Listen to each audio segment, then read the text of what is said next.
Hello everyone, कैसे हैं आप सब। स्वागत है आपका एमके क्लासेस में। तो गाइस, आप सब जानते हैं अपने प्रीवियस लेक्चर में हमने Jammu and Kashmir reorganisation act 2019 को पढ़ा था। तो आज हम इस एक्ट के ऊपर जो भी इम्पोर्टेंट एमसीक्यूज़ बनते हैं उन सब एमसीक्यूज़ को डिस्कस करेंगे।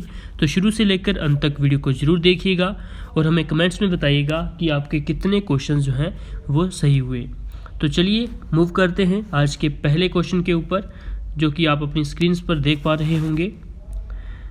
Jammu and Kashmir reorganisation bill seeks to scrap state legislative council. आप सब जानते हैं Jammu and Kashmir reorganisation bill के तहत क्या हुआ है, जो लेजिस्लेटिव काउंसिल थी जम्मू एंड कश्मीर की स्टेट की, उसे जो है स्क्रैप कर दिया गया है। तो जिसकी वजह से जो जम्मू एंड कश्मीर यूटी है अब उसका किस टाइप का लेजिस्लेचर है वो आपको बताना है। क्या उसका यूनिकैमरल लेजिस्लेचर है, बाई कैमरल लेजिस्लेचर है, या फिर बोथ ऑफ अब, या फिर नन ऑफ दीज। आप सब जानते हैं रीऑर्गेनाइजेशन बिल आने के बाद ये लेजिस्लेटिव काउंसिल थी जम्मू एंड कश्मीर स्टेट की, वो हटा दी गई थी। तो अब जो जम्मू एंड कश्मीर यूटी बनी है उसका लेजिस्लेचर किस तरह का है वो आपको बताना है। तो दोस्तों याद रखना है आपने कि जो जम्मू एंड कश्मीर यूटी का अब लेजिस्लेचर है वो है यूनिकैमरल। ठीक है दोस्तों, यूनिकैमरल लेजिस्लेचर जो है वो है अब जम्मू एंड कश्मीर यूटी का। तो राइट आंसर आपका फर्स्ट हो जाएगा यहाँ पे। मूव करते हैं नेक्स्ट क्वेश्चन के ऊपर। The Jammu and Kashmir reorganisation bill 2019 which seeks for the division of Jammu and Kashmir will lead to an increase of seats in newly constituted assembly from 107 to, यानी कि जो Jammu and Kashmir reorganisation bill था 2019, जिसकी वजह से जो हमारी जम्मू एंड कश्मीर स्टेट थी वो डिवाइड होगी दो यूनियन टेरिटरीज़ में। उसकी वजह से जो अब न्यूली कंस्टिट्यूटेड हमारी असेंबली होगी उसकी जो सीट्स हैं वो इंक्रीज़ कर दी गई हैं 107 से कितनी वो आपको बताना है। ठीक है, पहले 107 हुआ करती थी, अब इंक्रीज़ कर दी गई हैं, तो अब कितनी है वो आपको बतानी है। डिफरेंट ऑप्शंस आपको प्रोवाइडेड है दोस्तों, right mark your right answer. तो इसका जो राइट आंसर होगा दोस्तों वो है आपका 114। ठीक है, 114 सीट्स जो हैं अब रखी गई हैं जो न्यूली कंस्टिट्यूटेड असेंबली होगी। ठीक है, पहले 107 हुआ करती थी, अब होती हैं कितनी, 114। तो चलिए मूव करते हैं नेक्स्ट क्वेश्चन के ऊपर। How many seats will remain vacant for POK till time the Pakistan occupied Kashmir comes under jurisdiction of India? यानी कि जो POK है उसके लिए कितनी सीट्स जो है वो वैकेंट रखी गई हैं तब तक कि जब तक जो POK है वो इंडिया की जुरिडिक्शन के अंदर नहीं आ जाता। ऑप्शंस आपको प्रोवाइडेड हैं, बताइए POK के लिए कितनी सीट्स जो हैं वो रिजर्व रखी गई हैं। दोस्तों इसका भी जो राइट आंसर होगा वो होगा 24। ठीक है, 24 सीटें जो हैं वो POK के लिए रिजर्व रखी गई हैं। ठीक है दोस्तों, मूव करते हैं थर्ड क्वेश्चन के ऊपर। होप अभी तक आप सभी के जो है मैक्सिमम क्वेश्चंस सही हुए होंगे। नेक्स्ट क्वेश्चन पढ़िए क्या है। The Jammu and Kashmir constituencies will be reorganised. आप सब जानते हैं जो कॉन्स्टिट्यूएंसीज हैं उन्हें रीऑर्गेनाइज्ड किया जाएगा थ्रू द लिमिटेशन एक्सरसाइज। एक लिमिटेशन एक्सरसाइज होती है, उसके थ्रू इसे रीऑर्गेनाइज किया जाएगा। और जो लिमिटेशन एक्सरसाइज है वो किस एक्ट के अंदर जो है वो आएगी वो आपको बताना है। ठीक है, तो डिफरेंट एक्ट आपको यहाँ पे प्रोवाइडेड हैं, जैसे 2001 act of parliament, 2002 act of parliament and 2003 act of parliament.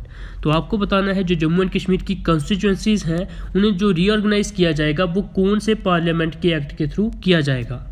काफ़ी इंपॉर्टेंट क्वेश्चन बनता है ये आपके एग्जामिनेशन पॉइंट ऑफ व्यू से। तो दोस्तों इसका जो राइट आंसर होगा वो आपका होगा 2002 एक्ट ऑफ पार्लियामेंट। ठीक है दोस्तों, क्लियर है। मूव करते हैं नेक्स्ट क्वेश्चन के ऊपर। With abrogation of article 370 article हटने के बाद the tenure of Jammu and Kashmir state assembly now be. जो जम्मू एंड कश्मीर की स्टेट असेंबली है आर्टिकल 370 हटने के बाद उनका जो टेन्योर है वो कितने साल का होगा। क्या वो 4 साल का होगा, 6 साल का होगा, 5 साल का होगा, या फिर इनमें से कोई भी जो है सही आंसर यहाँ पे नहीं है। तो बताइए कौन सा जो है यहाँ पे सही आंसर होगा। तो दोस्तों आप सब जानते हैं जब आर्टिकल 370 लागू था जम्मू एंड कश्मीर में, तो तब जो टेन्योर था वो 6 ईयर हुआ करता था, लेकिन अब जो टेन्योर होगा स्टेट असेंबली का वो होगा 5 साल। ठीक है, याद रखिएगा 5 year bill with the tenure of Jammu and Kashmir state assembly. Move करते हैं नेक्स्ट क्वेश्चन के ऊपर। According to Jammu and Kashmir reorganisation bill 2019 for the purpose of delimitation के पर्पस के लिए which of the following census figure taken as a benchmark, कि जो different constituencies बननी है या फिर जो रीऑर्गेनाइजेशन होनी है, वो सब जो काम किया जा रहा है वो कौन से सेंसस फिगर के हिसाब से किया जा रहा है। आप इस तरह से इसे सिंपल वे में बोल सकते हो। ठीक है, तो कौन सी सेंसस फिगर जो है उनको एज ए बेंचमार्क ट्रीट किया जा रहा है for the reorganisation of different constituencies, या फिर जो भी काम जो डिलिमिटेशन का काम जो जम्मू एंड कश्मीर में हो रहा है, कौन से सेंसस फिगर को जो है एज ए बेंचमार्क मान के वो चल रहे हैं। तो दोस्तों ऑप्शंस आपको प्रोवाइडेड हैं, बताइए कौन से सेंसस फिगर को लेके वो चल रहे हैं। क्या वो 2011 के सेंसस फिगर लेके चल रहे हैं, 2015 के, 2019 के, या फिर इनमें से कोई भी जो है सही आंसर यहाँ पे नहीं है। तो दोस्तों इसका जो राइट आंसर होगा वो होगा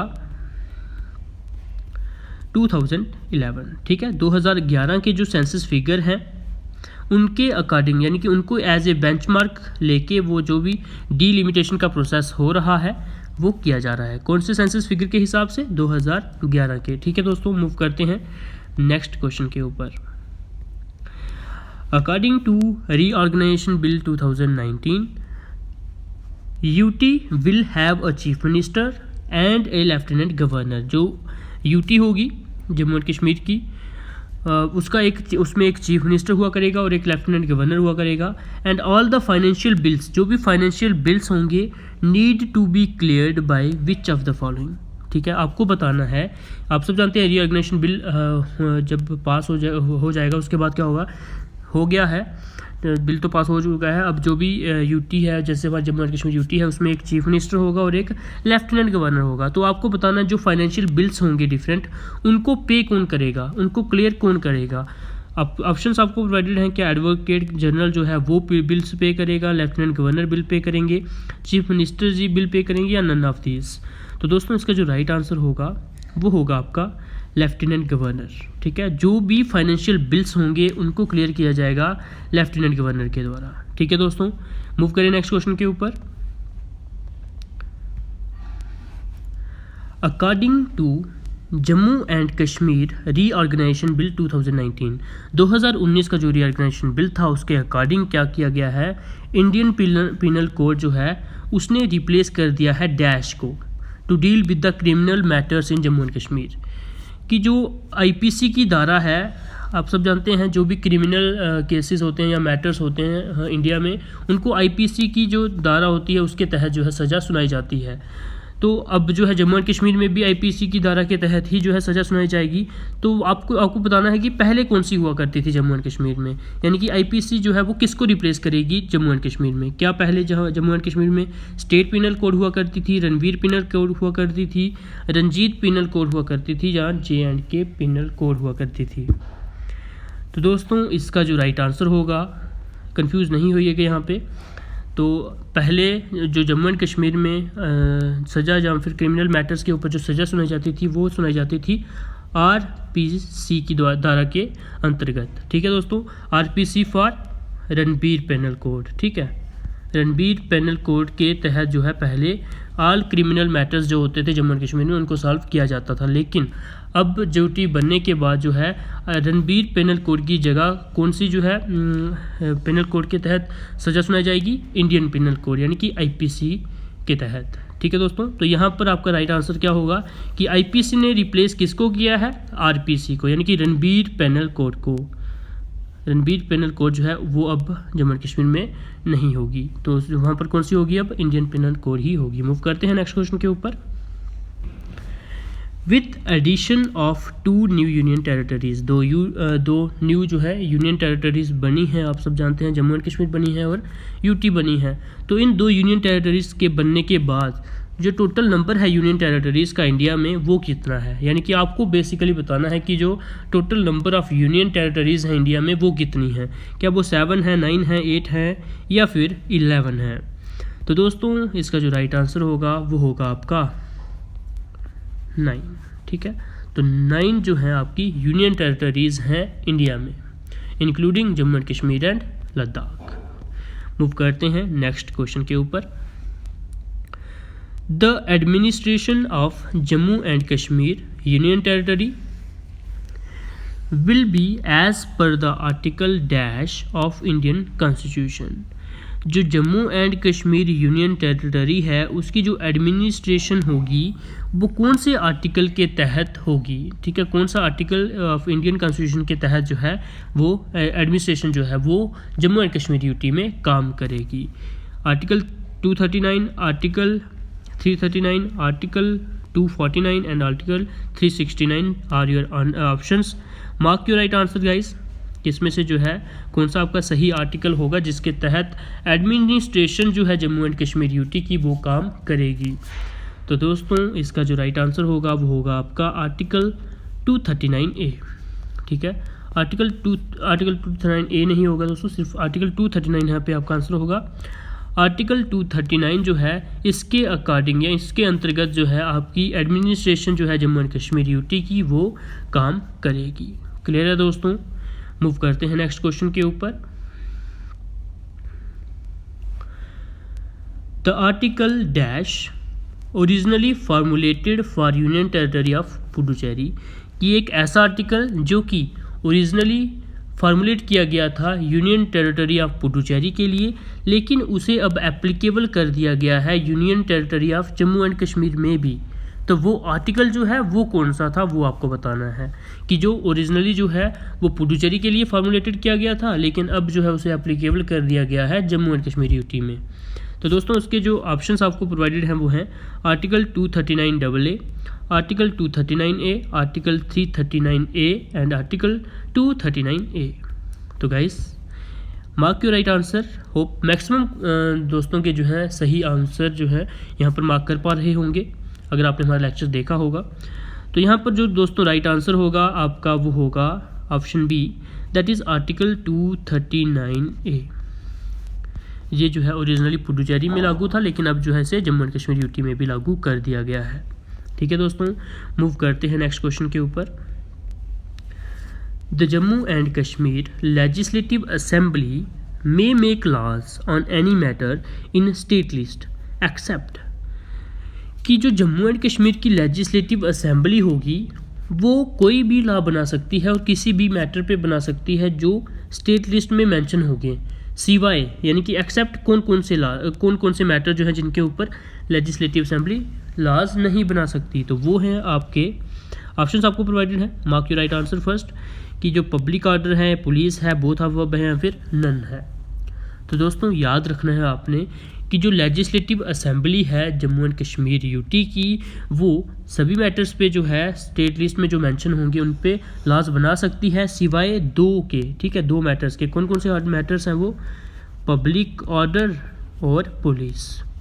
इन दो मैटर्स के ऊपर जो लेजिस्लेटिव असेंबली है जम्मू एंड कश्मीर यूटी की वो लॉज नहीं बना सकती है, पब्लिक ऑर्डर एंड पुलिस। तो आपका जहाँ पर राइट आंसर कौन सा हो जाएगा? Option third, that is both of above. ठीक है, क्लियर है दोस्तों। मूव करें नेक्स्ट क्वेश्चन के ऊपर।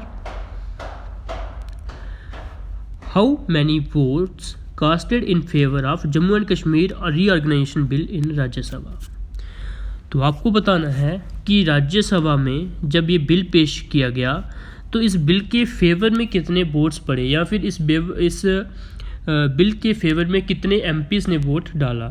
ठीक है, मेंबर ऑफ पार्लियामेंट्स ने, कितने मेंबर ऑफ पार्लियामेंट्स ने जो है इस बिल के फेवर में वोट डाला वो आपको बताना है राज्यसभा में। ऑप्शंस आपको प्रोवाइडेड हैं 61, 125, 336 and 101। Mark your right answer guys. तो इसका जो राइट आंसर होगा दोस्तों वो होगा 125, यानी कि 125 जो एमपी थे उन्होंने इस बिल के फेवर में वोट डाला, वेयर एज 61 जो मेंबर थे उन्होंने इसके अगेंस्ट वोट डाला। ठीक है, याद रखने हैं नंबर्स आपको कि 125 मेंबर ऑफ पार्लियामेंट जो थे वो इस बिल के फेवर में थे, whereas 61 member of parliament were against the bill. Clear है दोस्तों। इसके बाद राज्यसभा के भी मैं आपको बता दूं 370 जब ये लोकसभा में जब ये बिल पास किया गया, ठीक है, तो लोकसभा में कितने मेंबर जो थे जो इसके फेवर में थे, तो 370 मेंबर्स जो थे दोस्तों एमपीज थे, यानी कि जो वो इस बिल के फेवर में थे, वेयरएज 70 एमपीज जो थे वो अगेंस्ट थे। कहाँ पर लोकसभा में। ठीक है दोस्तों, नंबर आपने भूलने नहीं है। राज्यसभा में 125 एमपी फेवर में और 61 एमपीज अगेंस्ट, और लोकसभा में 370 एमपीज फेवर में और 70 एमपीज अगेंस्ट। क्लियर है दोस्तों। मूव करें नेक्स्ट क्वेश्चन के ऊपर। तो ये हमारा लास्ट क्वेश्चन था दोस्तों। तो आज की वीडियो में हम यहीं तक क्वेश्चन जो है अपने ख़त्म करते हैं। अगर आपको किसी भी क्वेश्चन में कोई कन्फ्यूजन आती है या कोई आपको डिस्कशन करनी हो तो आप हमें कमेंट्स में उस क्वेश्चन का जो है आप क्वेश्चन के बारे में बता सकते हो। अगर हम कन्फ्यूजन आपकी कमेंट्स में दूर कर पाए तो हम वहीं पे कर पाएंगे, अगर कर देंगे। अगर नहीं कर पाए तो हम नेक्स्ट वीडियो में आपकी जो कन्फ्यूजन होगी उसे अपनी वीडियो में ले लेंगे दोस्तों। तो अगर आपको पीडीएफ चाहिए इस लेक्चर की तो आप हमारे टेलीग्राम चैनल, जिसका नाम क्या है MK क्लासेस, ठीक है, तो आप अगर टेलीग्राम चैनल पे, आप टेलीग्राम ऐप पे सर्च करिएगा MK क्लासेस, हमारा चैनल आपको वहाँ पे दिख जाएगा। वहाँ से आप हमारे सभी लेक्चर्स की PDF डाउनलोड कर सकते हैं दोस्तों। ठीक है, तो अगर अभी तक आपने हमारे YouTube चैनल को सब्सक्राइब नहीं किया है तो जरूर से हमारे YouTube चैनल को भी सब्सक्राइब कर लें और बेल आइकन को भी जरूर से प्रेस कर दें, ताकि आपको हमारी सभी लेटेस्ट वीडियोज़ की नोटिफिकेशन आप तक पहुँच जाए और आपकी जो तैयारी है हमारे साथ रेगुलर बेसिस पे बनी रहे दोस्तों। तो एक बार जरूर से हमारी वीडियोज़ को चेक करिएगा। ठीक है दोस्तों, आज की वीडियो में इतना ही रखते हैं। All the best, keep preparing for your upcoming exams.